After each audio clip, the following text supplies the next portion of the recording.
wonderful day on the island of Sodor, and Thomas the tank engine puff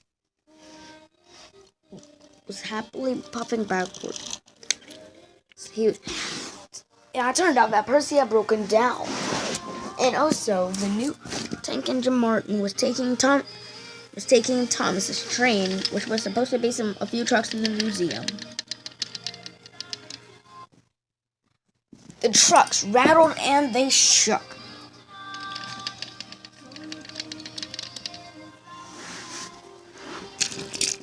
Then Skiff rolled. "Hello, Thomas," he said. "Hi, Skiff. Sorry, can't talk. I kinda gotta go. But I came here to... Sorry, Skiff." "But Thomas, look out," called Skiff. As quickly as possible. He pressed his face against the back of the van and rolled backwards, bumping Thomas' back. Thomas was surprised and upset, but when he saw what Skiff was doing, he was very surprised. Skiff gave the van an extra hard bump. But then the van crashed straight into the back of Martin's train. This knocked the back piece of an old ship into a lake. Thomas was surprised. Martin was cross. "Look what you've done," he grumbled. "Thomas was in trouble. I had to help him," said Skiff. "But you..." Whatever. Percy came back from the works the next morning. Percy came from the works with Rocky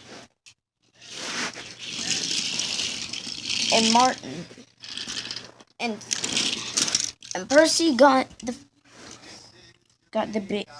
piece of the old ship. It was loaded onto Martin's flatbed.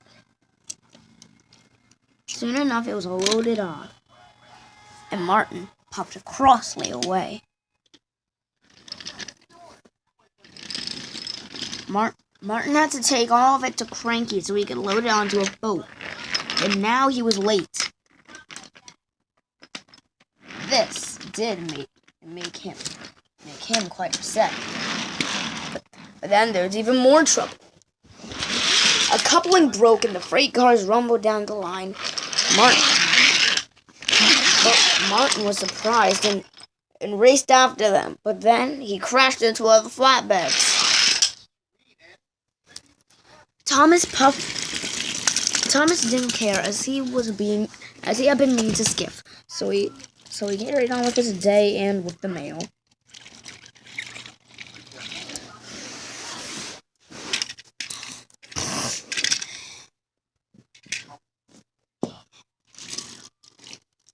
Thomas dropped off the mail in a siding.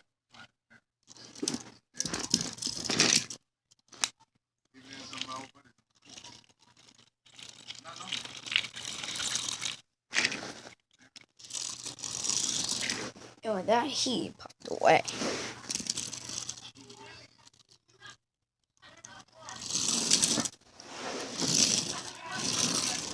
But then he discovered an old mine.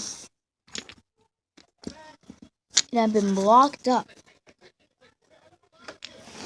Or it was being blocked up.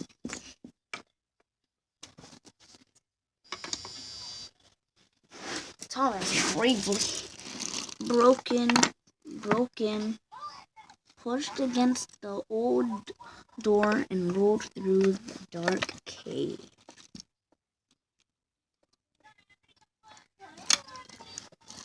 Next thing you knew, he rolled out the other side. "Ha! Easy!" he called.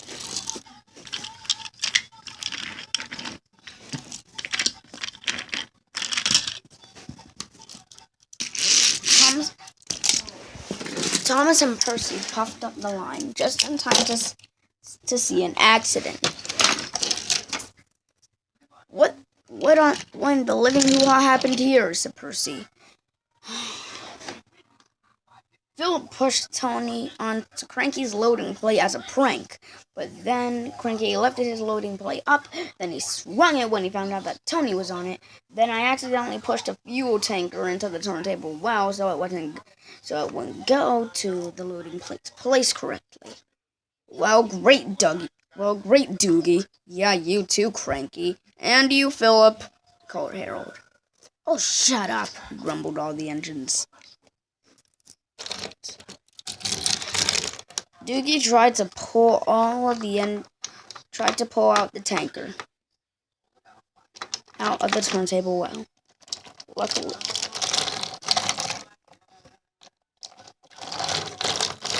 he pulled it away.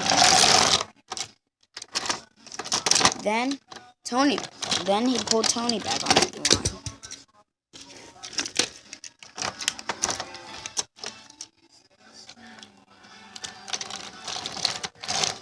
Then Cranky swayed his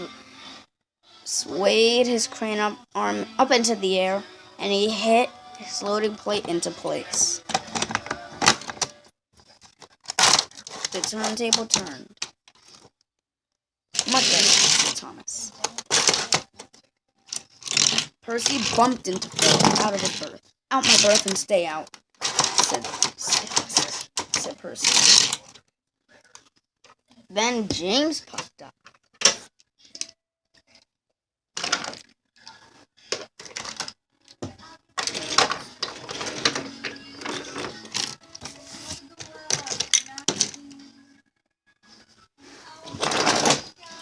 Soon, Donnie and Doogie rolled into their ship, rolled into a berth also.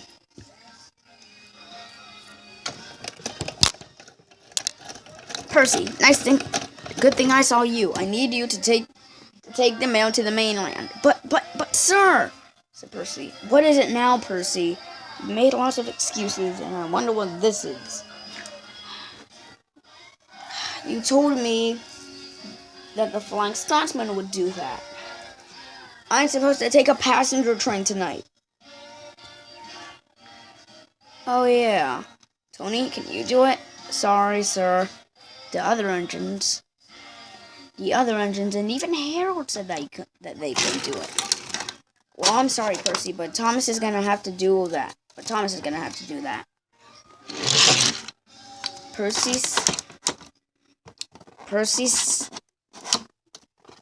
sadly rolled on the turntable, and he puffed away. But then there was trouble. The next day it was quite windy, and Percy had just came back. Ever since James's rude remark and James's trouble with the fuel, the engines have been making fun of him, and he has been making fun of Percy. So this was instant karma. When he rolled onto the turntable thing went up, but it wouldn't go down when James was on the right line. So he just kept on going. Ah! Hooted James. Whoa.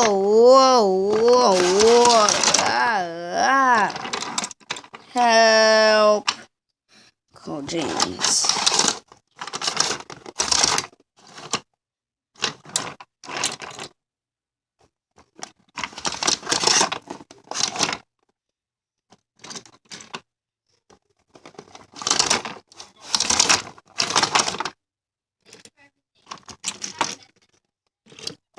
Percy just laughed.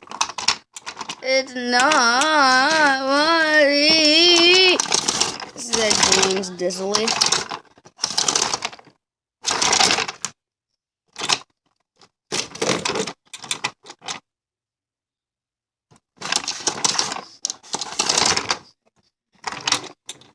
Finally, James was on the right track. Or was he? He was so dizzy that he didn't see the tanker that Doogie had left behind. He smashed hard into it, knocking his front wheels off of the superstation, and left the middle of him dangling. James was horrified. Tony puffed up. I'll save you, James, he said. Well, he said that sarcastically, but still.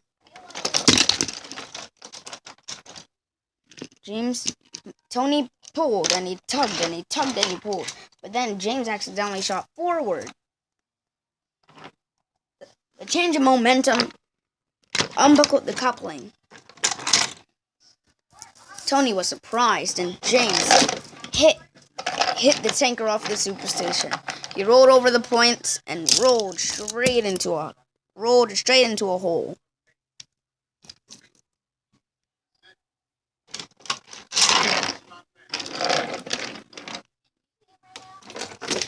Doogie decided to take James's tender to the bottom of the slope.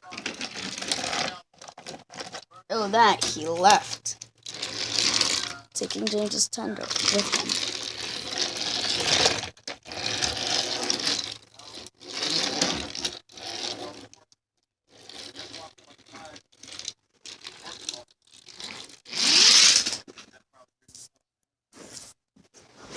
Rocky. Percy bought Rocky. It wasn't easy, obviously, but he persevered. There was a track in case any engine had fallen into that same exact hole. But when Rocky tried to reach out to him, it was no use. James decided to wriggle himself out of the hole and put himself onto a bunch of rocks.